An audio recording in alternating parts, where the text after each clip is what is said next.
Night, November 29, 1944. South of Japan, the sea looked like polished glass. No moon, no wind, just darkness. Sliding beneath it was Shinano, 70,000 tons of armor and certainty. A skyscraper laid on its side and sent to sea unfinished, yet hailed as unsinkable. 18 hours out, 4 dull booms climbed through her hull. Lights died, pumps froze. Water found seams men swore didn't exist. Pride met pressure, and pressure doesn't blink. By dawn, the largest carrier Japan ever built would be a rumor on the waves. How do giants drown so fast? Stay to the end to see why, and subscribe for more untold turning points from the Pacific. In June 1942, Japan's illusion of naval invincibility shattered in a single day. At Midway, 4 of the Imperial Navy's frontline carriers, Akagi, Kaga, Soryu, and Hiryu, were lost to American dive bombers in a fiery sequence that turned the Pacific War upside down. The destruction wasn't just physical, it was psychological. Hundreds of elite pilots perished, men who couldn't be replaced. The carefully trained air arm that had struck Pearl Harbor was gone, and Japan's admirals were suddenly staring at a fleet without its wings. For the first time since the war began, silence fell over Tokyo's war rooms. The empire had been outmaneuvered, outproduced, and outplanned. And in that silence came a question no one dared to speak aloud. Could Japan ever recover its balance at sea? The answer, whispered in the corridors of the Naval General Staff, was both pride and denial. "We will build something greater," one admiral said, "something the Americans cannot sink." It was not strategy, it was symbolism. In the aftermath of disaster, Japan's leadership convinced itself that morale could be restored through spectacle. Engineers were summoned to Yokosuka Naval Arsenal, where the unfinished hull of a Yamato-class battleship sat idle.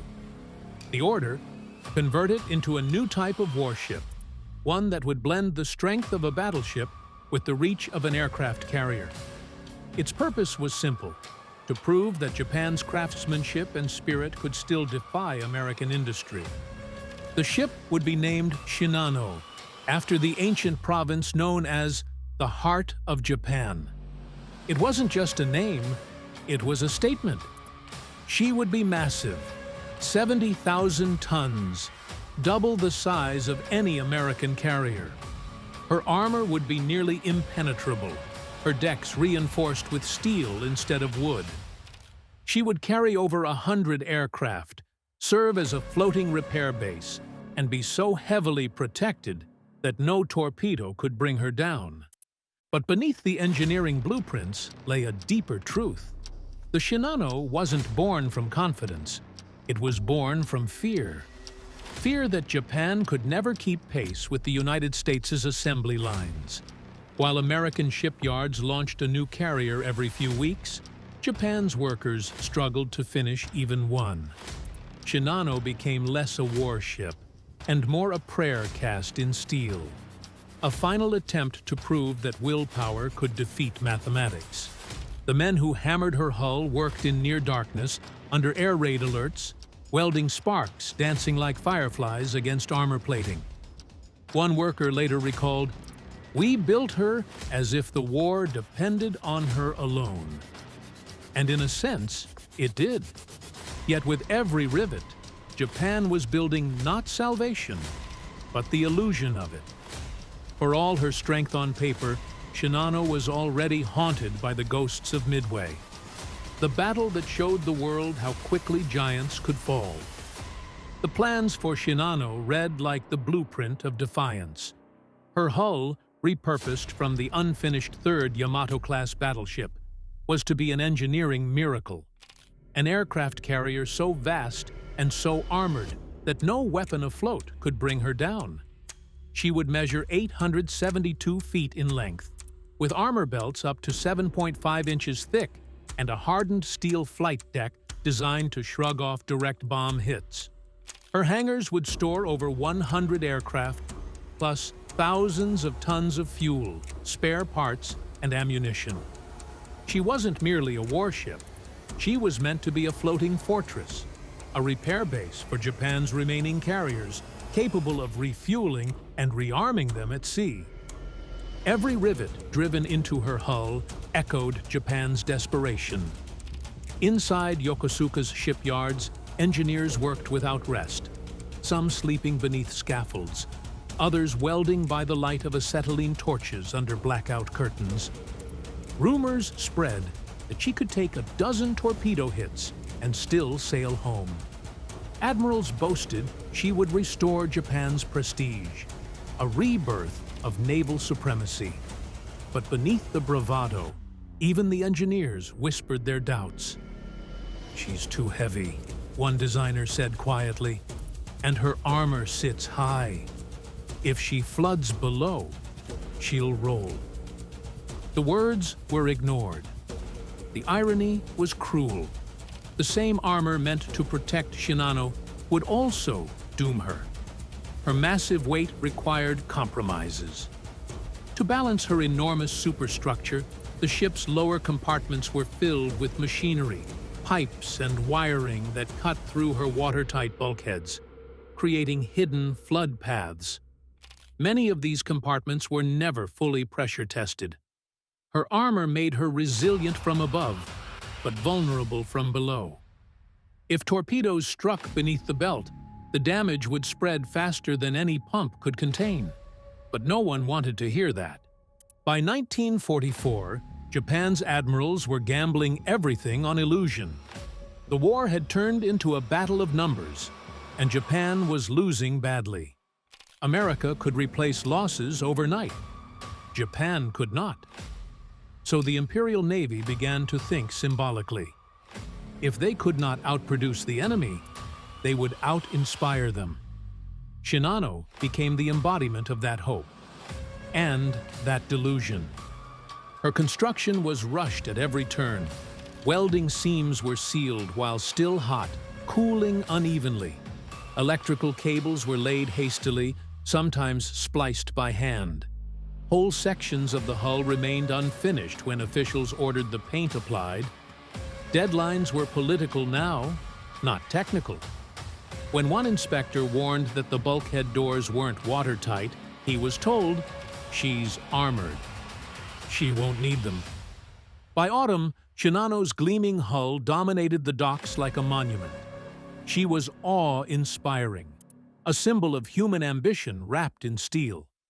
Yet under that armor was a ship that had never completed a single watertight test, never run full-speed trials, and never fired a weapon in anger. She looked indestructible, but the truth ran deeper.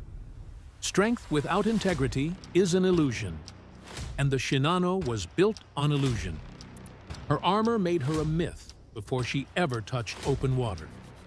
Soon, that myth would meet reality in the dark waters south of Japan, where a single submarine waited to challenge everything Japan believed about power, protection, and pride. By the fall of 1944, the war had turned into a slow-motion collapse for Japan. The air above Tokyo trembled daily with the drone of B-29 bombers. Oil reserves were vanishing, convoys were being slaughtered in the South China Sea, and even Japan's once mighty navy was running on fumes. The Admiralty knew that the empire could no longer win by tactics or numbers, only by spectacle. The order came down. Shinano must sail, finished or not. In the dry dock at Yokosuka, the world's largest aircraft carrier loomed like an unfinished cathedral. Her hull gleamed under floodlights, her decks still smelling of primer and oil. Inside, cables hung loose, watertight doors were missing handles, and bulkheads remained half-sealed. Crews still hammered, painted, and welded as officers paced the catwalks, urging them to work faster. Many of the shipwrights knew it was madness. One engineer was overheard saying, She's not ready to fight the Americans. She's not even ready to fight the sea. But fear, not reason, steered Japan's decisions.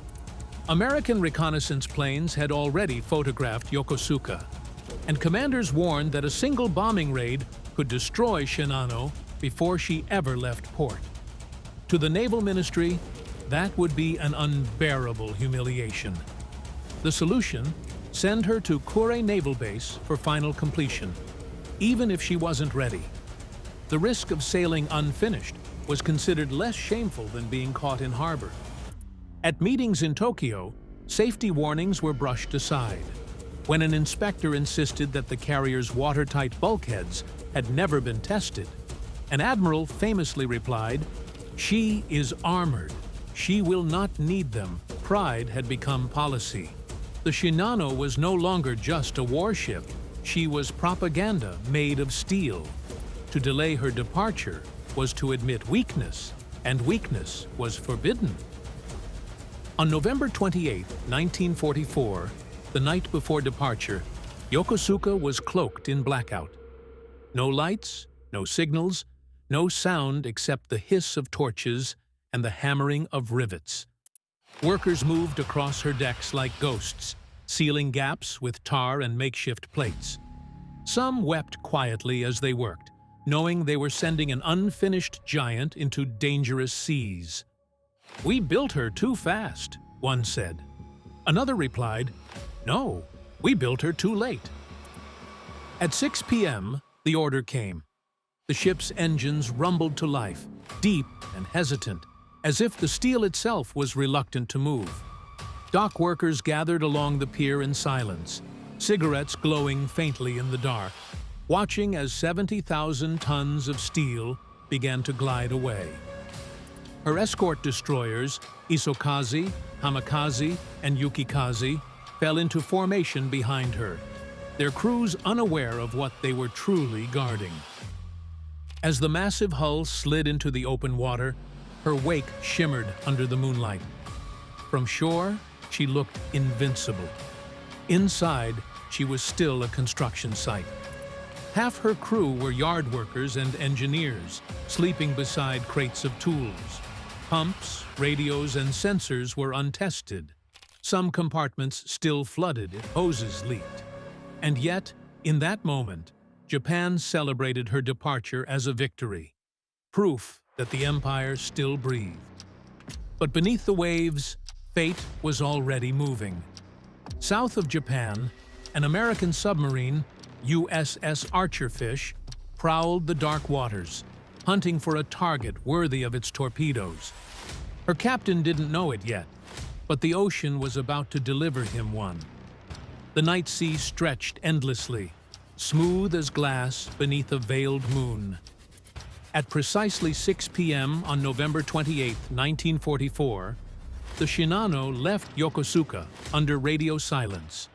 Her engines throbbed deep and steady as 3 destroyers, Isokaze, Hamikaze, and Yukikaze, took formation around her.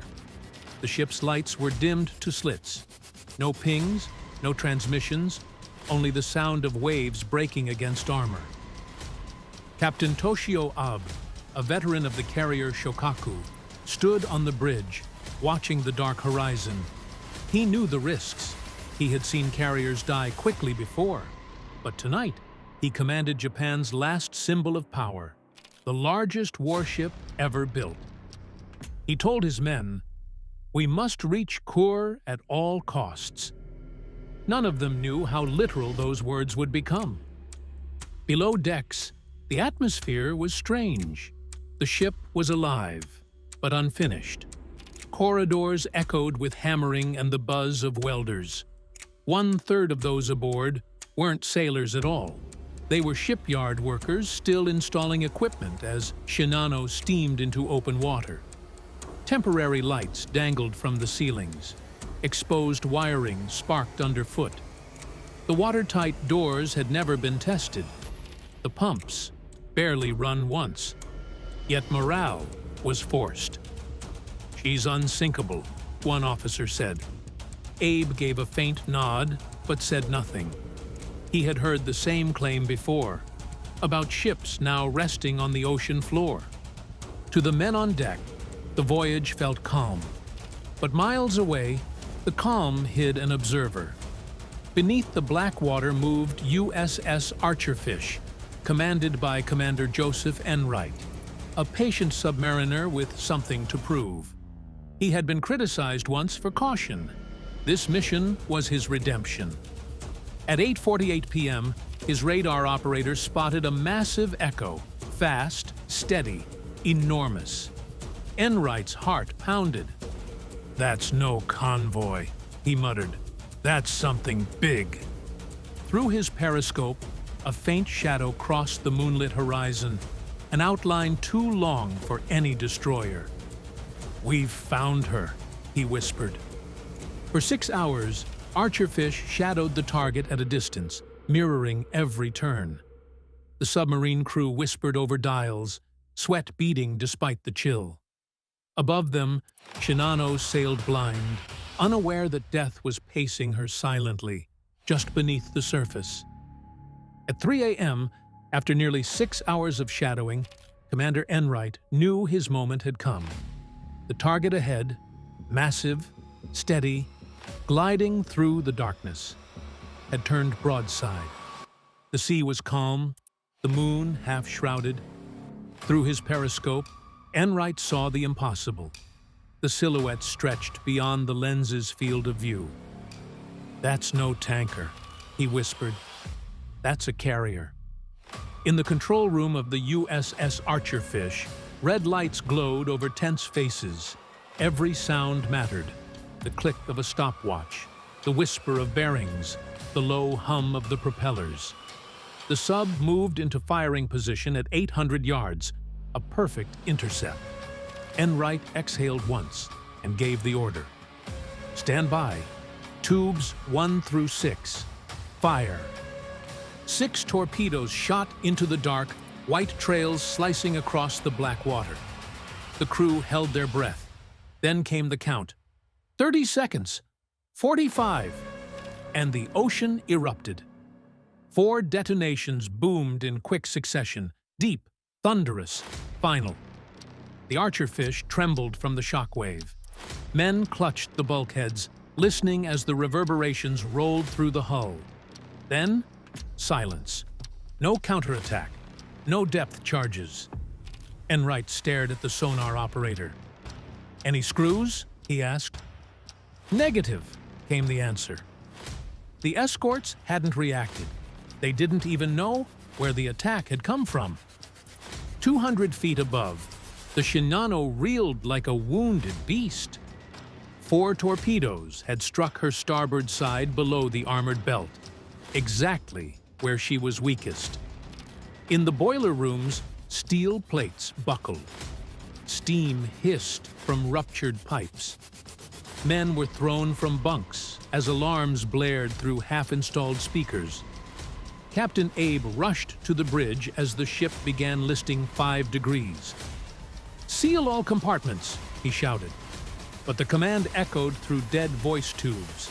Many crews never heard it. Pumps whined, then sputtered to silence as seawater shorted their motors. The crew didn't yet know what hit them. Some believed it was an internal explosion. Others thought a mine. The destroyers circling in the dark flashed searchlights, scanning for shadows that weren't there. On the Archerfish, Enright ordered a deep dive to 350 feet. The submarine descended into blackness, running silent. He listened through the hydrophones to the distant groans of twisting steel above. After years of doubt, he had just written his redemption, with 6 torpedoes and 1 perfect shot. Inside the Shinano, chaos erupted. Water rushed through corridors like a living thing, slamming hatches and swallowing compartments faster than damage crews could react. Men shouted over the roar, slipping on oil-slick floors as emergency lights flickered. The ship's great engines still churned, forcing seawater deeper into the wounded hull. Captain Abe gripped the bridge railing and ordered full speed toward the coast. "We reach shallow water before dawn," he barked. His officers obeyed, but the order sealed their fate. The increased speed widened the ruptures, turning leaks into floods. Below decks, the engineers fought a losing battle. The pumps, never fully calibrated, failed within minutes.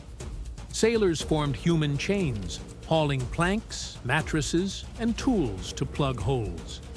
They worked by lantern light, coughing through steam and smoke. Every patch they made burst under pressure.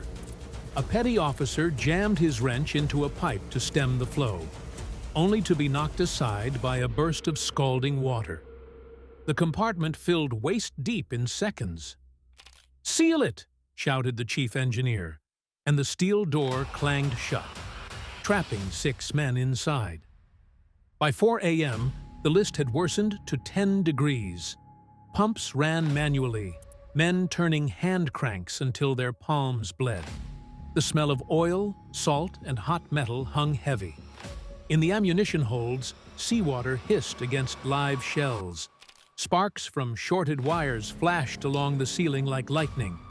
Above them, the massive flight deck groaned and flexed as the ship twisted under her own weight. The destroyers nearby reported no enemy contact. To them, Shinano still looked stable. Her size made her wounds invisible. They flashed signal lamps. "Are you hit?" The reply came quickly. "Flooding controlled." It was a lie. Below, the damage control officers knew the truth. The carrier was bleeding to death from the inside. At 4:30 a.m., power flickered again. Emergency generators failed, plunging the corridors into darkness. The men could hear the deep metallic moan of the hull bending under stress. Captain Abe stood on the bridge, drenched in sweat, staring into the dark sea ahead. "We will hold," he muttered. But even as he said it, the list increased to 15 degrees. The ocean was winning, and every man aboard could feel it. By 5:30 a.m., the great carrier's agony deepened. The list reached 20 degrees, and water poured through half-sealed bulkheads faster than any crew could fight. Men crawled along tilted decks, gripping handrails slick with oil. Ammunition carts rolled free, crashing into bulkheads. The destroyers flashed frantic signals asking if the flagship needed help, but Captain Abe refused to admit defeat. "We will not shame the Navy," he ordered. He was still chasing the shore he could no longer reach. Below, the reality was brutal. Entire compartments had vanished beneath the rising flood.